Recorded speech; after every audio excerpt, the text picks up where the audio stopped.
কি সবাই ভুলে গেলে নাকি আমাকে? আমি তো তোমাদের আমাকে ভুলতেই দেবো না। হাই, আমি দীপা, আমার সঙ্গে ছেড়েছি লিখতে। আজকে আমরা যাচ্ছি কোথায় কোথায় কোথায় যাচ্ছি? আমরা মায়াপুরে? না না, আমরা যাচ্ছি আজকে কৃষ্ণনগর। কৃষ্ণনগর থেকে যাব আমরা কালীঘাট। ওখানে যাব এক দিদির বাড়ি। আমাদের বহু বছর পর সবাই একসঙ্গে খুব মজা করবো আজকের দিনটা। শুধু দিদির বাড়ি না, এক শহরের পরিবেশ ছেড়ে একটু গ্রামের পরিবেশে আমরা যাব একটা দিন কাটাতে। তো দেখো, আমরা সবাই মিলে কী সুন্দর লুডো খেলছিলাম সেই ছোটোবেলার মতো, সবাই মজা করে।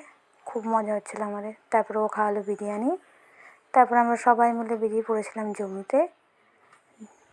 জমির আল দিয়ে দিয়ে হাঁটছিলাম। এখানে দেখো রজনীগন্ধার চাষ। এই দেখো কত শিম ওদের নিজেদের জমিতে। কি সুন্দর প্রকৃতি। আমি একটা ছবিও তুলে নিয়েছিলাম, রজনীগন্ধা ফুলের ছবি, প্রকৃতির ছবি। বাই।